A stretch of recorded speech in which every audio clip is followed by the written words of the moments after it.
Hello everyone.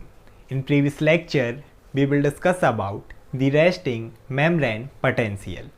In this lecture, we will discuss about the action potential. तो इससे जो पहले वाले वीडियो में जब हमने रेस्टिंग मेम्ब्रेन पोटेंशियल पढ़ा था तभी मैंने बताया था कि चाहे वो आपका एक्शन पोटेंशियल हो या फिर रेस्टिंग मेम्ब्रेन पोटेंशियल हो, दोनों क्या थे? इलेक्ट्रिक चेंजेस, है ना, जो मस्कुलर कॉन्ट्रैक्शन टाइम पे हो रहे थे। जो आपका इलेक्ट्रिकल चेंजेस या फिर आप बोल सकते हो इलेक्ट्रिकल पोटेंशियल डिफरेंस जो रेस्टिंग कंडीशन में था उसे हमने बोला था रेस्टिंग मेम्ब्रेन पोटेंशियल। और पर्टिकुलरली जो इलेक्ट्रिक चेंजेस आपकी एक्टिव कंडीशन में होंगे, है ना, स्पेशली हम यहाँ पर मसल की बात कर रहे हैं, नर्व में भी हो सकता है क्योंकि वो भी एक एक्साइटेबल टिश्यू है, ऐसा टिश्यू जिसे हम एक्साइट कर सकते हैं स्टिमुलस के थ्रू। तो ये इसे हम क्या बोल सकते हैं कि these are the electrical potential difference across the cell membrane of muscle या फिर नर्व, या फिर आप लिख सकते हो एन एक्साइटेबल टिश्यू। इसके बाद during the active condition electrical potential difference तो है, कहने का मतलब क्या, किस तरीके से मैं बना दूं, है ना, ये है मान लो हमारी जो मसल है उसकी इस तरीके से सेल मेम्ब्रेन। अब इसके अक्रॉस मीन्स ये है इसका इनसाइड और ये है आउटसाइड। तो इन दोनों के बीच में जो चार्जेस का डिफरेंस है, जो पोटेंशियल डिफरेंस है एक्टिव कंडीशन में जब मसल स्टिमुलेटेड है उस टाइम पर, मान लो कहीं पर यहाँ पॉजिटिव है यहाँ नेगेटिव है, पॉजिटिव नेगेटिव, यहाँ ज़्यादा पॉजिटिव यहाँ नेगेटिव, यही जो डिफरेंस है ना इसे हम बोलते हैं एक्शन पोटेंशियल। आगे देखें तो हम इसे मेनली दो फेजेस में ना डिवाइड करते हैं, या फिर आप बोल सकते हो कि आपका जो एक्शन पोटेंशियल है it occurs in two phases. सबसे पहला जो फेज है दैट इज डीपॉलीराइजेशन। और डीपॉलीराइजेशन में क्या होगा, ये ऐसा फेज होगा जो स्टार्टिंग फेज है, मतलब आपकी जब मसल स्टिमुलेट हो रही है ना, इनिशियल फेज है, शुरुआती फेज। और पर्टिकुलरली इस कंडीशन में सेल के अंदर बिकम होती है पॉजिटिविटी, अंदर क्या हो जाएगा, पॉजिटिविटी आप बोल सकते हो डेवलप होती है, और बाहर negativity. So this is the initial phase.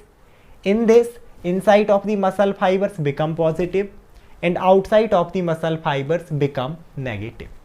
और इस फेज के बाद अब आपका इसका मतलब दूसरा फेज आएगा आपके एक्शन पोटेंशियल का ही, जिसे हम बोलते हैं रीपॉलीजाइजेशन। री से बोल दो रिवर्स, मतलब जिसमें चीज़ वापस आएगी।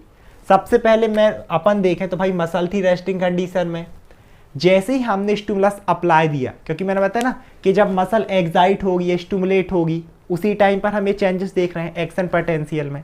तो मसल थी रेस्टिंग कंडीशन में, हमने स्टिमुलस दिया, मसल स्टिमुलेटेड हुई, अब उस टाइम पर ये चेंजेस हुए पूरे के, अब अंदर जो था ना वो पॉजिटिव हो गया, बाहर नेगेटिव हो गया। अब इसका जो लेटर फेज रहेगा, next phase that is repolarization, reverse आना, फिर से मसल किस में वापस आती है, आपकी रेस्टिंग कंडीशन पे, मतलब रेस्टिंग मेम्ब्रेन पोटेंशियल वाली स्टेट, जिसे मैंने प्रीवियस लेक्चर में कवर कराया। उसमें क्या हुआ कि अंदर फिर से नेगेटिविटी डेवलप हो जाती है इस तरीके से, इनसाइड बिकम मोर नेगेटिव, और बाहर डेवलप हो जाती है positivity. So outside become more positive, मतलब ये फिर से कंडीशन क्या आ गई, रेस्टिंग वाली कंडीशन आ गई। अब आप लोगों के मन में एक डाउट आ रहा होगा कि भैया जब यहाँ पर हमारा जो एक्शन पोटेंशियल ये एक्टिव कंडीशन में है तो ये रेस्टिंग वाली स्टेट क्यों आ रही है? रेस्टिंग वाली स्टेट इसलिए आ रही है कि मसल जब फंक्शन कर रही है तो जैसे हम लोग रहते हैं हमें एनर्जी तो चाहिए, सेम एस मसल को रेस्टिंग कंडीशन पे आना पड़ेगा ताकि एनर्जी उसमें स्टोर हो सके, तब तो वो जाके फंक्शन परफॉर्म करेगी। हमें ही एनर्जी ना मिले, जैसे काम करते हैं ना, थोड़ी देर रेस्ट ले लो फिर करेंगे, सेम एस इसीलिए मसल हो या नर्व हो वो रेस्टिंग कंडीशन में आती है। इसके बाद आगे हम देखते हैं एक और इम्पोर्टेंट चीज that it AP curve, action potential curve, है ना, अपना नाम कोई फुल फॉर्म मत कर लेना ना कि ये वो, एपी मतलब है एक्शन पोटेंशियल कर्व। अब इसी कर्व से समझ लो, एक ऐसा कर्व सिंपल में आप बोलना चाहो जो एक्शन पोटेंशियल को क्या करे, डिनोट करे, या फिर आप और हम इसे अच्छे से डिफाइन करें, so graphical registration that show electrical activity in an excitable tissue, वही आपका मसल है या नर्व भी हो सकती है, स्पेशली हम यहाँ मसल की बात कर रहे हैं। आफ्टर स्टिमुलेशन, ये क्या कह रहा कि पर्टिकुलरली जो आपका एक्शन पोटेंशियल कर्व है ये यही इलेक्ट्रिकल एक्टिविटी शो करता है। मतलब एक मसल है, हमने मसल में स्टिमुलस जब अप्लाई किया तो वो मसल स्टिमुलेट होगी, अब हमें उस मसल में क्या क्या इलेक्ट्रिकल एक्टिविटी मिल रही है, क्या क्या चेंजेस मिल रहे हैं, वही पॉजिटिव नेगेटिव, उसी चीज़ को हम बोल रहे हैं एक्शन पोटेंशियल कर्व, एक ऐसा कर्व जो एक्शन पोटेंशियल को डिनोट करे, इजीली आप ये बोल सकते हो। आगे देखें तो इसमें भी क्या होता है कि इट हैव मेनली 3 सेगमेंट या 3 फेज, ये जो एक्शन पोटेंशियल कर्व है ना, मेनली 3 सेगमेंट है, 3 पार्ट। सबसे पहले रहता है लेटेंट पीरियड। देखो बहुत इजीली अगर सिंपल सा बता दूं ना मैं, ये जो वाला कर्व, इससे पहले मैंने एक कर्व करवाया था आपका सिंपल मसल कर्व करके या फिर ट्विच कर्व। उसमें हमने देखे थे तीन पीरियड थे, लेटेंट पीरियड, फिर मतलब जिसमें आपने सिर्फ स्टिमुलस दिया लेकिन अभी कोई भी इसमें जो आपकी मसल है कोई भी रिस्पॉन्स नहीं दे रही थी। उसके बाद फिर आ रहा था कॉन्ट्रैक्शन पीरियड जिसमें कॉन्ट्रैक्शन देखने मिल रहा था, और फिर रिलैक्सेशन पीरियड जिसमें मसल हो रही थी रिलैक्स। कुछ बिल्कुल वैसा ही रहेगा, 3 फेज। सबसे पहला जो फेज है वो रहता है आपका लेटेंट पीरियड, उसके बाद आएगा आपका डीपॉलीराइजेशन जिसे आप वही कॉन्ट्रैक्शन पीरियड बोल सकते हो, और उसके बाद आएगा आपका रिपॉलीराइजेशन। इन तीनों को हम आगे चल के अभी एक एक से डिटेल में देखेंगे। इसके अलावा अगर हम इस साइड ये जो ऊपर आप देख रहे हो, ये पर्टिकुलरली मसल की स्ट्रेंथ या फिर एम्पलीट्यूड को शो कर रहा, जिसे हम मिली वोल्ट में मेजर करते हैं। और इस साइड का ये जो पर्टिकुलर है ये ड्यूरेशन शो कर रहा कि कितने ड्यूरेशन में हमें कौन सी इलेक्ट्रिकल एक्टिविटी या कौन सा चेंज देखने के लिए मिल रहा। इसमें भी स्पेसिफिकली अगर हम स्ट्रेंथ की बात करें तो हम मिली वोल्ट में मेजर करते हैं, ड्यूरेशन को मिली सेकेंड में। और अगर हम रेस्टिंग मेम्ब्रेन पोटेंशियल की बात करें, मैंने प्रीवियस लेक्चर में नहीं बताया था, पर्टिकुलरली जो स्केलेटल मसल का है ना resting membrane potential, that is -90 millivolt. वहीं अगर हम नर्व की बात करें तो उसमें अप्रॉक्स -70 मिली वोल्ट होता है, जिसे हम नर्व वाले में कवर करेंगे। अब इन तीनों पीरियड को हम एक एक से डिस्कस करते हैं। तो हम स्टार्ट करते हैं लेटेंट पीरियड से। जैसे कि इससे पहले ही मैंने बताया कि हमने एक देखा था सिंपल मसल कर्व या ट्विच कर्व, उसी में हमारा लेटेंट पीरियड आया था। और किस किस के बीच का पीरियड होता है, it is the period between point of stimulus, यानी कि इस पीरियड पर पर्टिकुलरली हमने स्टिमुलस दिया था, उससे लेकर पॉइंट ऑफ कॉन्ट्रैक्शन तक। क्योंकि हमने देखा था ना, जब हम स्टिमुलस देते हैं हमें तुरंत मसल में या नर्व में कॉन्ट्रैक्शन स्टिमुलेशन शो नहीं होता, उसकी थोड़ी देर बाद आपका कॉन्ट्रैक्शन शो होता है। और इसी पॉइंट को हमने बोला था पॉइंट ऑफ कॉन्ट्रैक्शन, जहाँ से मसल कॉन्ट्रैक्शन करना स्टार्ट करती है। तो इन दोनों के बीच का जो टाइम इंटरवल है ना, इसे ही हम बोलते हैं लेटेंट पीरियड। और इसमें आपको कोई भी इलेक्ट्रिकल चेंजेस देखने के लिए नहीं मिलते हैं। लेकिन फिर बोलोगे भैया ये थोड़ा सा क्यों ऊपर नीचे हो रहा, क्योंकि ये तो हमारी बेस लाइन है ना, तो ये ऊपर नीचे क्या है, इसे क्या बोलेंगे, इसे बोला जाता है स्टिमुलस आर्टिफैक्ट। मतलब जब हमने स्टिमुलस दिया, मसल ने कॉन्ट्रैक्शन शो तो नहीं किया, लेकिन थोड़ा सा जो बेस लाइन ना उसमें आपको डिफ्लेक्शन शो हुआ, इसे ही हम बोलते हैं stimulus artifact. Means it is the slight irregular deflection of base line when the stimulus is applied. इसके बाद अगर हम इसकी ड्यूरेशन की बात करें तो यहाँ से देखो, यहाँ से लेके 0 यहाँ तक 1, यहाँ से लेके यहाँ तक का कितना है 1 मिली सेकेंड, तो इसका देखो आधा है ना लगभग, तो 0.5 मिली सेकेंड इसका ड्यूरेशन हो जाएगा, है ना। इस तरीके से अगर 1 है, इसका आधा कितना 0.5 मिली सेकेंड इसका ड्यूरेशन है। आगे देखते हैं हमारा नेक्स्ट सेगमेंट, नेक्स्ट पार्ट या नेक्स्ट फेज, जिसे हमने बोला था डीपॉलीराइजेशन। और डीपॉलीराइजेशन को आप एक टाइप से बोल सकते हो कॉन्ट्रैक्शन पीरियड, जो हमने ट्विच कर्व में देखा था। मतलब किस किस के बीच का time interval, point of contraction जहां से मसल ने कॉन्ट्रैक्शन शो किया, वहां से लेके पॉइंट ऑफ मैक्सिमम कॉन्ट्रैक्शन, ये देखो ये पीक पॉइंट है जहां मसल मैक्सिमम कॉन्ट्रैक्शन शो कर रही है, इसके बाद रिलैक्सेशन में जाएगी। इसे बोला जाता है, आप बोल लो कॉन्ट्रैक्शन पीरियड है, फिर depolarization. So time interval between point of contraction and point of maximum contraction. यहाँ पर PC means point of contraction and point of maximum contraction. अब इसमें क्या हो रहा है, देखो कॉन्ट्रैक्शन तो शो हो ही रहा है, या डीपॉलीराइजेशन ये पूरा हो रहा यहाँ से लेके यहाँ तक, लेकिन जो इनिशियल स्टेज है ये वाली देखो, ये धीरे धीरे ऊपर जा रहा है ना, एकदम धीरे धीरे उठ रहा इस तरीके से यहाँ तक। इस पर्टिकुलरली को अगर हम बोले तो जो इनिशियल है ना, इसका इनिशियल पार्ट स्लो रहेगा। तो इसमें हम स्टार्टिंग में अगर देखें डीपॉलीराइजेशन, तो इनिशियल डीपॉलीराइजेशन इज स्लो, और कितना ऑफ अबाउट 15 मिली वोल्ट। मतलब यहाँ पे अगर हम देखें तो रेस्टिंग मेम्ब्रेन पोटेंशियल कितना था -90, वहाँ से लेके -75 तक। मतलब यहाँ से हम देखेंगे तो 15 MV हुआ ना, इससे -90 से -75 तक, यहाँ से लेके यहाँ तक। तो ये क्या है, जो इसकी स्टार्टिंग स्टेज है कैसी है, स्लो है। इनिशियल ये स्लो रहेगा अप टू -70 MV। लेकिन इसके बाद, क्योंकि अगर मैं इसी का कर्व बनाऊँ तो इसे इस तरीके से जाना था, धीरे धीरे धीरे धीरे, लेकिन पर्टिकुलरली इस पॉइंट के बाद से एकदम से आपकी मसल ने एकदम जो कर्व है ना ऊपर जा रहा, रैपिड कॉन्ट्रैक्शन शो कर रहा। इस चीज को बोला जाता है फायरिंग लेवल, एकदम से गन बिल्कुल चल गई धड़ धड़ धड़ धड़ धड़, इस पॉइंट को बोला जाता है फायरिंग लेवल।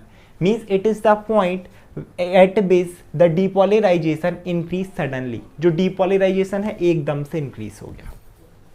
उसके बाद फिर जब ये किसे क्रॉस करेगा, आइसोइलेक्ट्रिक बेस को। इसे आइसोइलेक्ट्रिक बेस इसलिए बोल रहा है क्योंकि यहाँ पर देखो ना कोई पॉजिटिव है ना ही नेगेटिव में है, ये एक रेस्टिंग वाली स्टेट है, जीरो वाली, मतलब ना यहाँ पॉजिटिव है, न्यूट्रल स्टेट है जीरो पे।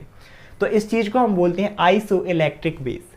जब पर्टिकुलरली आपका डीपोलराइजेशन इस चीज को क्रॉस कर देता है ना, तब हम इसे बोलते हैं ओवरशूट, मतलब इस चीज से ओवर हो गया। ये नॉर्मल न्यूट्रल मैंने बताया, न्यूट्रल से ऊपर हो गया, मीन्स इसे हम बोलते हैं ओवरशूट। तो जब क्या होता है, व्हेन इट रीच, आप बोल लो, या when it crosses the isoelectric base then it is called as overshoot. और ये कब तक जाता है, ये जाता है ऑलमोस्ट +55 MB तक, ये ऊपर तक +55 MB तक। So it reach up to +55 millivolt या फिर MV।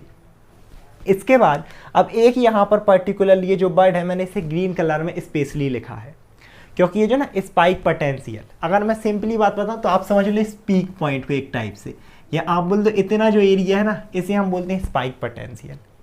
अब इसे आप डीपोलराइजेशन में भी रख सकते हो और इसे आप रिपोलराइजेशन में भी रख सकते हो। बोलेगे भैया ऐसे कैसे, ये तो दोनों नाव में सवार है। बिल्कुल दोनों नाव में सवार है। रीजन ये है कि अगर मैं इसकी डेफिनेशन बोलूँ ना, तो रैपिड इंक्रीज इन डीपोलराइजेशन, यहाँ देखो रैपिड राइज हो रहा है, एकदम से डीपोलराइजेशन हो रहा है बहुत ज़्यादा, और बिल्कुल उसी के बाद अब एकदम से रैपिड फॉल इन रिपोलराइजेशन, इसके बाद ये रिपोलराइजेशन है। इन दोनों को एक साथ, रैपिड राइज इन डीपोलराइजेशन और रैपिड फॉल इन रिपोलराइजेशन को एक साथ मिलकर हम बोल देते हैं spike potential. That is the reason कि आप डीपोलराइजेशन वाले में भी लिख सकते हो और रिपोलराइजेशन में भी, इसीलिए मैंने स्पेशली इसे अलग कलर से लिखा। So rapid rise in depolarisation and rapid fall in repolarisation together called as spike potential. आप लोग पूरी डेफिनेशन लिख लेना, क्योंकि बोर्ड में जगह कम थी तो मैंने शॉर्ट में लिखा। आगे देखें तो इसका जो ड्यूरेशन है ना, ऑलमोस्ट 0.4 मिली सेकेंड, या फिर आप 0.5 मिली सेकेंड भी कह सकते हो। इसके बाद हम देखते हैं रिपोलराइजेशन। तो रिपोलराइजेशन को आप क्या बोल सकते हो, एक टाइप से रिलैक्सेशन पीरियड, मतलब मसल यहाँ पर पीक पे गई थी, उसके बाद मसल अब फिर से वापस आएगी किसमें, आपकी रेस्टिंग मेम्ब्रेन पोटेंशियल वाली स्टेज में। तो यहाँ से लेके यहाँ तक का ये जो टाइम है, इसे आप बोल सकते हैं रिपोलराइजेशन। फिर से किस में जब ये वापस आएगा, रेस्टिंग मेम्ब्रेन पोटेंशियल वाली स्टेज में। तो इसमें हम देखें तो हमें क्या क्या दो फेजेस देखने मिलेंगे इसके अंदर। सबसे पहले यहाँ से अगर आप लोग देखो, यहीं से रिपोलराइजेशन स्टार्ट है इस तरीके से। इनिशियल स्टेज में जो रिपोलराइजेशन हो रहा वो देखो बहुत रैपिड है एकदम, जैसे यहाँ से फास्ट ऊपर गया था, सेम ऐसे नीचे एकदम फास्ट आ रहा इस तरीके से। तो जो इनिशियल रिपोलराइजेशन है वो बहुत ही ज़्यादा फास्ट होता है, सो इनिशियली रैपिड। उसके बाद धीरे धीरे, जैसे यहाँ पर कॉन्ट्रैक्शन धीरे धीरे स्टार्ट हुआ था, रिलैक्सेशन भी फिर यहाँ पर धीरे धीरे जाता है। ये कर्व थोड़ा सा और टेढ़ा जाएगा, है ना, आप लोग और अच्छी इमेज सर्च कर सकते हो गूगल में। तो यहाँ तक बहुत फास्ट होता है, फिर ये धीरे धीरे क्या होने लगता है, मतलब धीरे धीरे अब एक इसमें जाएगा रिपोलराइजेशन में, जैसे धीरे धीरे डीपोलराइजेशन हो रहा था। इस पर्टिकुलरली इस पॉइंट पर यहाँ पर इसे बोला जाता है आफ्टर डीपोलराइजेशन। अब ये पॉइंट थोड़ा गड़बड़ है कि हम पढ़ रहे हैं रिपोलराइजेशन, लेकिन इस फेज को हम बोल रहे हैं आफ्टर डीपोलराइजेशन। तो थोड़ी सी मैं ट्रिक बता देता हूँ कि आप लोग याद रख लो। इस साइड हम देखें तो यहाँ से स्टार्ट हुआ था डीपोलराइजेशन, तो डीपोलराइजेशन के बाद तो उसी के सामने आफ्टर डीपोलराइजेशन, मतलब डीपोलराइजेशन के बाद वाला फेज। इसके बाद आगे देखें तो अब क्या हुआ, यहाँ तक तो ये चीज गई है ना, यहाँ पर हमने क्या अब देख लिया कि आफ्टर डीपोलराइजेशन, और इसका जो ड्यूरेशन है ना 2 to 4 मिली सेकेंड। अब यहाँ पर फिर से मैंने डेफिनेशन, आप लोग क्या लिख सकते हो कि after rapid fall in depolarisation, after that it become slow, जिसे हम बोलते हैं आफ्टर डीपोलराइजेशन। ड्यूरेशन यही है 2 to 4 मिली सेकेंड। अब यहाँ पर देखो, यहाँ क्या हुआ, फिर से आ गई आपकी बेस लाइन यहाँ पर। अब इसे रुक जाना चाहिए था, लेकिन ये इससे भी नीचे जाता है, ये जो कर्व है ना इससे भी नीचे जाता है आपकी बेस लाइन से।